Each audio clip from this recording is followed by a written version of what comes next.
do some algebraic operations on vectors. For the most part, we've just been looking at them, sketching them. The first thing we need to talk about, though, before we even start doing operations, is writing vectors in terms of I and j, because a lot of the examples, they give you the vector in terms of I and j. And this is completely up to you, but I can show you that I and j are just unit vectors, the vectors of length 1. So I is 1, 0 in component form, j is 0, 1 in component form. All that means is you can write any vector in I and j form. And likewise, if it's in I and j form, we could also write it in component form. And that may be what you're more comfortable doing. It's up to you. I'll do it a couple different ways and then you can decide. So here we're given the vector in component form of 2, 3. That just means I can write this in I and j form. And what you do is you take the horizontal component and write it in front of I, and the vertical component and write it in front of j. So 2i plus 3j is component form is I plus j form of that component form 2, 3. All right, the other way, if I'm given the component in I and j form, I can write this in component form. So I can write, it's the horizontal component, the number in front of I, it's the horizontal component, the number in front of j, which in this case is -1. All right, so you can do either way. All right, so let's look at some algebraic operations. Notice that I'm given the vectors in I and j form. So let's do this. Let's write it in component form. I don't know why that does that randomly. We don't want it to. All right, so we've got 2, -1 for my u vector. And then for v vector, notice I don't have an I, which means that horizontal component is 0, and the number in front of j is 1. Alright, so I'm going to do this both ways, and then you can decide what you want to do. Alright, so this first thing asks me to multiply the vector u by a scalar. Remember, we did that geometrically. It's going to be twice as long. But algebraically, all I'm doing is multiplying. I'm multiplying the horizontal component by 2, and I'm multiplying the vertical component by 2. Alright, so you can do these in your head. You don't have to write them out. So we've got 2 times 2, which is 4. We've got 2 times -1, which is -2. Alright, if I was going to keep that in I plus j form, I'm going to multiply that by 2. And so I guess in some ways maybe you would find it easier to leave it in I plus j form if you're just doing the operations. But like I said, that's up to you. So we've got 4i minus 2j. Alright, the next one, we're looking for -3v. Alright, so if I multiply that first component, I've got -3 times 0, -3 times 1. Anything times 0 is 0. -3 times 1 is -3. I plus j form, I could do -3 times j, or -3j. Alright, where am I? Right here. Alright, so let's do u plus v. U plus v. Alright, so when I'm adding these vectors, and they're in component form, you are literally adding the corresponding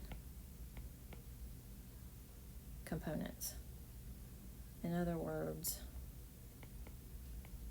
I'm adding that's positive 2 plus 0, -1 plus 1. So I'm adding the corresponding components. So I've got horizontal 2 plus 0, and then negative 1 plus 1, which all that means, when I add these two vectors, I get 2, 0. Let's do an I plus j form just for fun. So we've got 2i minus j plus j, which is going to be 2i. So maybe that was easier because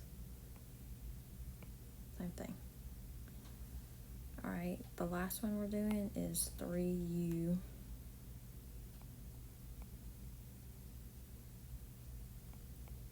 minus 4v.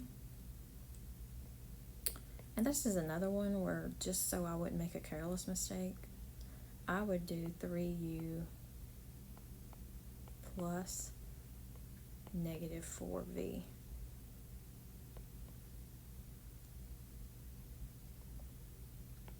Alright, so what's 3u going to be? 3u is going to be 3 times 2, 3 times negative 1, plus negative 4v is going to be negative 4 times 0, negative 4 times 1. And then when I add those together, I get 6 plus 0, which is 6. I get negative 3 plus negative 4, which is negative 7. Alright, let's do the I plus j thing, just because I'm kind of liking it now. We've got 3u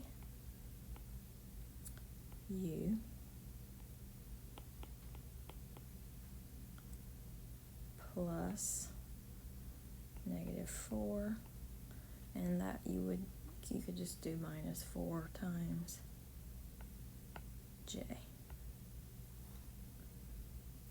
Alright, so what is this going to give us? We're going to distribute that 3, so I've got 6i minus 3j minus 4j. Alright, combining my like terms, I get 6i minus, oops, I don't know what just happened there, but we don't want that to happen. 6i minus 7j. Right, that's what I got. Alright, I was running out of room there. Let's keep going. Let's do another one. Alright, here you'll notice I have absolute value. That means I'm looking for a distance, and this is how we denote magnitude. We have defined magnitude. I've given you how to find the magnitude using the Pythagorean theorem. So now we're actually going to do an example finding the magnitude. Alright, so same thing here. This one, the operations, it looked to me like leaving it in terms of I and j is the way to go. With finding the magnitude, I would probably write this in component form and use that in order to find the magnitude. So I've got in component form negative 2, 3, and then for v I've got 1, negative 2. Alright, so it asks me to find the magnitude of u. Remember, the magnitude of u is going to be the square root, the horizontal component squared, plus the vertical component squared, right? And I could draw another picture, but this is the Pythagorean theorem, right? Our horizontal component was negative 2. Our vertical component was 3. And so I'm using the Pythagorean theorem. We've got negative 2, which is 4 plus 9. So that's going to be the square root of 13. Alright, so that's the length of u. To find the length of v, doing the same thing.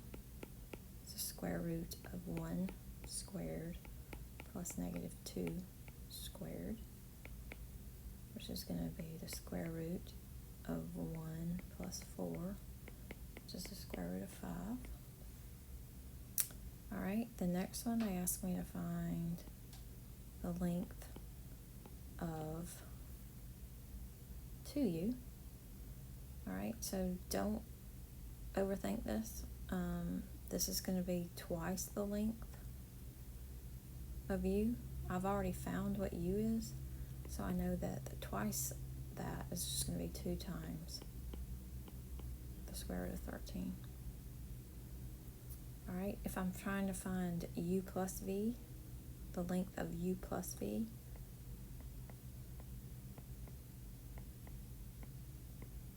first I would need to find u plus v, right? Because that is, when I add those two vectors together, that's forming another vector. When I add these two together, I get negative 2 plus 1, which is negative 1, and then I get 3 plus negative 2, which is positive 1. So all I did there was added corresponding components. Alright, now to find the magnitude of this, I'm taking the square root of negative 1 squared plus 1 squared, which is going to equal the square root of 2. Alright, and then the last one, they ask me for magnitude of u minus the magnitude of v. I have already found both those magnitudes. U was the square root of 13. V was the square root of 5. And there's nothing you can do to simplify that. So that's your answer.